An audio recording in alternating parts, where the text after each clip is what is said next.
Hola maestra y compañeros, nosotros somos el equipo 9, conformado por Angie Cano, Gerardo Garza, Ángel Ramírez y su servidor Adam Morato. Queremos hablarles sobre los acontecimientos que han marcado la línea de tiempo de la teoría atómica. Comenzando, tenemos en el siglo V a.C. a Demócrito y Leucipo. Ellos dos fueron los primeros en mencionar la palabra átomo, que ellos también fundamentaron que el átomo era algo que es invisible, que era eterno, en lo cual entre los átomos el espacio que había era solo el vacío y que se diferenciaban por su forma, tamaño y también por su distribución espacial. Esa teoría, a pesar de que fue fundamentada por dos grandes mentes, no fue aceptada por todo el mundo. Y esas personas fueron Aristóteles y Platón, uno de los principales personajes que no aceptaban esta teoría. Modelo de Dalton. Este modelo atómico de Dalton representa el átomo como la partícula más pequeña e indivisible de la materia. John Dalton, nacido en 1766 y murió en 1844, propuso que los átomos eran los bloques de construcción básicos de la materia y los representaba como esferas sólidas. Dalton realizó la primera presentación científica del átomo en 1808. Posteriormente, este modelo atómico fue desplazado al avanzar el conocimiento y la tecnología. La teoría de Dalton fue el primer intento completo para describir toda la materia en términos de los átomos y sus propiedades. Dalton basó su teoría en dos leyes: la ley de conservación de masa y la ley de la composición constante. Pero, ¿qué es la ley de la conservación de masa? La ley de conservación de masa establece que un sistema cerrado, la materia no se crea ni se destruye. Esto significa que si tenemos una reacción química, la cantidad de cada elemento debe ser la misma en los materiales de partida y en los productos. Usamos la ley de conservación de masa cada vez que balanceamos ecuaciones. ¿Y qué establece la ley de la composición constante? La ley de composición constante establece que un compuesto puro siempre tendrá la misma proporción de los mismos elementos. Por ejemplo, la sal de mesa, cuya fórmula química es NaCl, contiene la misma proporción de los elementos sodio y cloro, sin importar cuánta sal tiene o de dónde viene dicha sal. Si fuéramos a combinar un poco de sodio metálico con cloro gaseoso, que no recomiendo hacer en casa, podríamos hacer más sal de mesa, que tendría la misma composición. La primera parte de su teoría establece que toda la materia está hecha de átomos, que son indivisibles.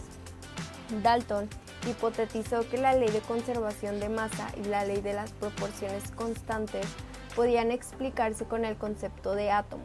Propuso que toda la materia está hecha de pequeñas partículas indivisibles llamadas átomos, que imaginó como partículas sólidas, masivas, duras, impenetrables y en movimiento. Es importante observar que, ya que Dalton no tenía los instrumentos necesarios para ver o experimentar con átomos individuales, no tuvo ningún indicio sobre si estos pudieran tener estructura interna. Podemos visualizar el átomo de Dalton como una pieza en un kit de modelado molecular, donde representan los diferentes elementos con esferas de distintos tamaños y colores, mientras que este es un modelo útil para algunas aplicaciones. Ahora sabemos que los átomos están lejos de ser esferas sólidas. La segunda parte de su teoría establece que todos los átomos de un elemento dado son idénticos en masa y en propiedades. Dalton propuso que cada uno de los átomos de un elemento, como el oro, es idéntico a cualquier otro átomo de ese elemento. También observó que los átomos de un elemento difieren de los átomos de los demás elementos. En la actualidad todavía sabemos que este hecho es verdaderamente en su mayor parte un átomo de sodio. Un átomo de sodio es diferente de un átomo de carbono. Los elementos pueden compartir similares puntos de ebullición, puntos de fusión y electronegatividades, pero no existen dos elementos con exactamente el mismo conjunto de propiedades. A continuación, veremos un kit básico de modelado molecular.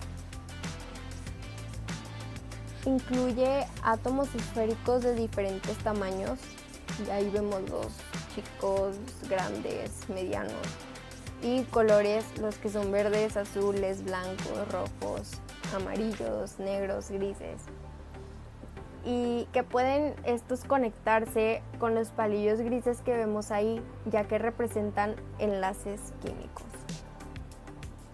La tercera parte de su teoría establece que los compuestos son combinaciones de dos o más tipos diferentes de átomos. En la tercera parte de su teoría atómica, Dalton propuso que los compuestos son combinaciones de dos o más tipos diferentes de átomos. Un ejemplo de tales compuestos es la sal de mesa, que es una combinación de dos elementos distintos con propiedades físicas y químicas. El primero, el sodio, es un metal altamente reactivo. El segundo, el cloro, es un gas tóxico. Cuando reaccionan, sus átomos se combinan en una razón para formar cristales de NaCl que podemos espolvorear sobre nuestra comida. Ya que los átomos son indivisibles, siempre se combinarán en razones sencillas de números enteros. Por lo tanto, no tendría sentido escribir una fórmula como Na0.5 Cl0.5, pues no puedes tener medio átomo. La cuarta parte de su teoría establece que una reacción química es un reordenamiento de átomos.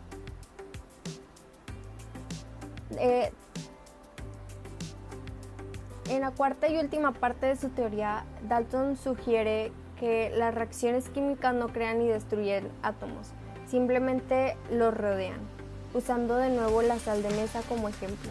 Cuando el sodio se combina con el cloro para hacer sal, ambos, el sodio y el cloro, siguen existiendo, simplemente se reordenan para formar un nuevo compuesto. ¿Sabías que parte de su teoría tuvieron que ser modificadas con base en el descubrimiento de las partículas subatómicas y los isótopos? Ahora les voy a explicar el modelo cúbico. Este modelo fue propuesto en el año de 1902 a 1916, ya que en 1902 fue formulado por el científico Gilbert N. Lewis, pero en 1916 fue cuando propuso que el enlace covalente entre átomos se produce por una compartición de pares de electrones, mecanismo por el cual cada uno individualmente podría alcanzar los 8 electrones en su capa más externa. Es uno de los primeros modelos atómicos descrito y fue desarrollado para explicar el fenómeno de los electrones de valencia. Este modelo atómico, los electrones de valencia se encuentran ubicados en los vértices del hipotético cubo, que se presenta en el átomo en cuestión. Por ejemplo, aquí nosotros podemos observar que en los vértices se encuentra cada electrón de valencia, y aquí tenemos varios tipos de elementos, lo cual se puede explicar que es el cubo es el átomo, ¿verdad? Entonces aquí ya podemos observar que tiene tantos electrones de valencia en cada uno de sus vértices. Ahora sí, los átomos se pueden obtener con configuración electrónica estable por compartición de electrones. Un átomo obtiene la configuración estable de gas noble cuando posee la última capa con 8 electrones. Aquí podemos ver una foto del científico Lewis y ese es un modelo atómico, el modelo cúbico. Fue desarrollado o patentado de 1902 a 1916. A continuación tenemos el modelo saturnino. El modelo saturnino fue postulado por Hantaro Nagaoka en el año de 1903. Nagaoka estipuló que había una carga positiva en la cual se contenía la mayor parte de la masa. Esta carga alrededor tenía puestos electrones que giraban alrededor de la carga, como los asteroides en el planeta Saturno. Estos asteroides lo hacían en una órbita y es por eso que se le dio este nombre a este modelo. Él también estipuló que el átomo era una esfera masiva, grande, cargada positivamente, lo cual hacía que los electrones giraran alrededor de este núcleo por medio de la fuerza de atracción. Pero hacía también que los electrones se repelieran entre sí, haciendo que tuvieran este efecto giratorio alrededor del núcleo. Modelo atómico de Thomson, también conocido como el modelo del pudín con pasas, desarrollado en 1904. Sir Joseph John Thomson fue un científico británico que descubrió la primera partícula subatómica, el electrón. Thomson descubrió partículas cargadas negativamente mediante un experimento de tubo de rayos catódicos en el año 1897. Como consecuencia de este descubrimiento, y considerando que aún no se tenía evidencia del núcleo del átomo, Thomson pensó que los electrones se encontraban inmersos en una sustancia de carga positiva que contrarrestaba la carga negativa de los electrones, ya que los átomos tienen carga neutral, algo semejante a tener una gelatina con pasas flotando dentro. Por ese motivo, su modelo atómico se le conoció como el modelo del pudín con pasas. En este modelo, Thomson aún llamaba a los electrones corpúsculos y consideraba que estaban dispuestos en forma no aleatoria en anillos giratorios. Sin embargo, la parte positiva permanecía en forma indefinida. Características del modelo atómico de Thomson. Un átomo se asemeja a una esfera con materia de carga positiva y con electrones, partículas cargadas negativamente, presentes dentro de la esfera. La carga positiva y negativa es igual en magnitud y por lo tanto un átomo no tiene carga en su conjunto y es eléctricamente neutro. Para tener átomos con carga neutral, los electrones deberían estar inmersos en una sustancia con carga positiva. Aunque no era parte explícita del modelo, este modelo no tenía núcleo atómico. Modelo atómico de Rutherford, también llamado el modelo planetario, desarrollado en 1911. Después del modelo de Thomson, que consideraba que los electrones se encontraban en un medio de carga positiva, dos ayudantes de Rutherford, Geiger y Marsden, realizaron en 1909 un estudio conocido como el experimento de la hoja de oro, el cual demostró que el modelo del pudín con pasas de Thomson estaba equivocado, ya que mostraron que el átomo tenía una estructura con una fuente de carga positiva. Este experimento, diseñado y supervisado por Rutherford, condujo a conclusiones que terminaron en el modelo atómico de Rutherford, presentado en 1911. Este experimento consistía en bombardear con partículas alfa una lámina delgada de oro de 100 nanómetros de espesor. Las partículas alfa eran iones, o sea, átomos sin electrones, por lo que solamente tenían protones y neutrones, y en consecuencia una carga positiva. Si el modelo de Thomson era correcto, las partículas alfa atravesarían los átomos de oro en línea recta. Para estudiar la deflexión causada por las partículas alfa, colocó un filtro fluorescente de sulfuro de zinc alrededor de la fina lámina de oro, donde pudieron observar que algunas partículas atravesaban los átomos de oro en línea recta, pero otras eran desviadas en direcciones aleatorias. Con todo esto, propuso que el átomo quedaba constituido por un núcleo donde se encuentra la carga total positiva y la mayor parte de la masa del átomo, aportada por los protones y neutrones, y una zona externa o corteza donde se hallan los electrones que giran alrededor del núcleo. Hay tantos electrones en la corteza como protones en el núcleo, por lo que el conjunto del átomo es eléctricamente neutro. En 1913, Bohr postuló su propio modelo atómico. Él partió desde el modelo atómico de Rutherford y fue el primer modelo en el que se postuló la cuantización. Además de ser el primer modelo en el que se postuló como la cuantización, este modelo tuvo un gran impacto, hicieron muchas operaciones importantes. Este modelo buscaba explicar la estabilidad de la materia y la emisión y absorción del espectro de los gases. También, así como el modelo Saturno, mencionó que los electrones giraban en órbita, pero no solamente en una órbita, sino en órbitas alrededor del núcleo, siendo órbitas internas y externas, siendo la órbita más cercana al núcleo la de menor energía y la órbita más lejana del núcleo la de mayor energía. En cada una de estas órbitas se designó un número máximo de electrones que podía haber, siendo en la primera órbita 2 electrones, en la segunda 8, en la tercera 18, en la cuarta 32, en la quinta 32, en la sexta 18 y en la séptima un total de 8 electrones. Esto también ayudó a que se eliminaran los niveles energéticos y diera paso a la configuración electrónica. Asimismo, con la configuración electrónica se postuló el salto de electrones, en donde un electrón pasaba de un nivel a otro y liberaba los fotones. Sin duda, este modelo ha postulado muchas cosas y han sido cosas que se pidieron mucho, cosas que implementaron y que renovaron su forma de ver las cosas sobre la materia y sobre su configuración electrónica. fue tan así, fue tan grande que el día de hoy, en la actualidad, pues es la base que se usa. Este modelo, el modelo atómico de Bohr, es la base del modelo actual. Bueno, ahora les voy a explicar el modelo de Sommerfeld. El modelo de Sommerfeld fue patentado en 1916. Este modelo atómico postula que dentro de un mismo nivel energético N existen subniveles diferentes. No solo existen órbitas circulares como ya se había conocido, sino que también órbitas elípticas determinadas por un número cuántico azimutal, que es el número L, que toma valores desde 0 a n-L. Cuando L vale 0, la forma del orbital es S. Cuando L vale 1, la forma del orbital es P. Cuando L vale 2, la forma del orbital es D. Y cuando L vale 3, la forma del orbital es E. Aquí podemos ver su modelo atómico, con cual es la órbita S, la órbita P, la órbita D y así, ¿verdad?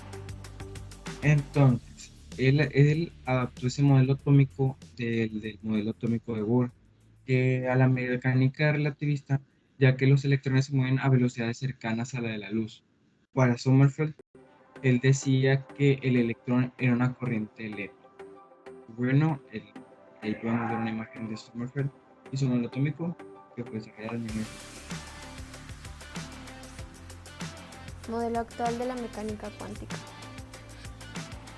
¿Qué significa decir que un electrón se comporta como una partícula y como una onda? ¿O que un electrón existe en una posición en particular, sino que está disperso dentro del átomo? Si estas preguntas te parecen extrañas, es porque lo son, pero resulta que tenemos buena compañía. El físico Niels Bohr también dijo: cualquiera que no se sorprenda por la teoría cuántica no la ha entendido. Así que si te sientes confundido cuando estés aprendiendo sobre la mecánica cuántica, acuérdate que los científicos que originalmente desarrollaron esta teoría estuvieron igual de confundidos. El modelo mecánico cuántico del átomo. Ondas estacionarias.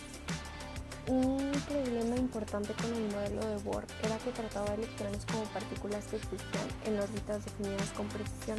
Con base en la idea de Broglie de que las partículas se podían mostrar comportamiento como de onda, el físico australiano Erwin Schrödinger teorizó que el comportamiento de los electrones dentro de los átomos se podía explicar al tratarlos matemáticamente como ondas de materia.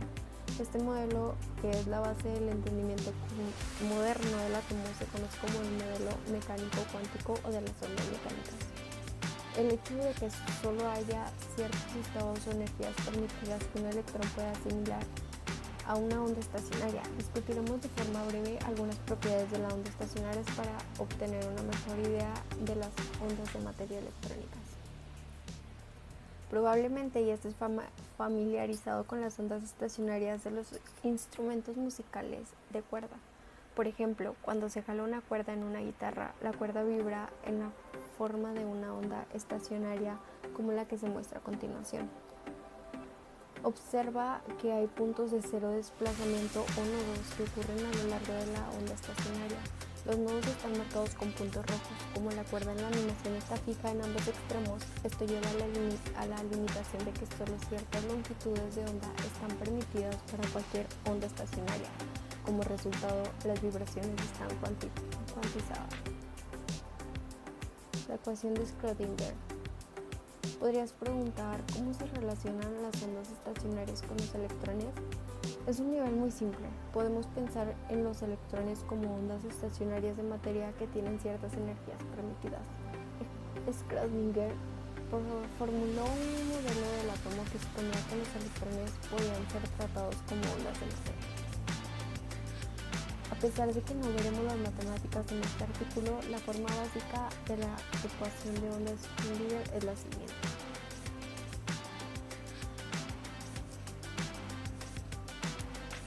En la onda estacionaria, arriba, caben exactamente 5 longitudes de onda completas en el círculo.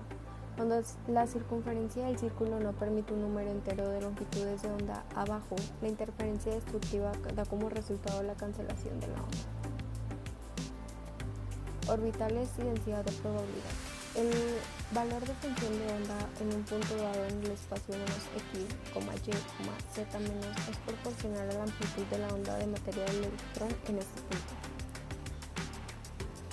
Obsérvese que los orbitales 2s y 3s contienen nodos, es decir, regiones en las que el electrón tiene una probabilidad de 0% de ser encontrado.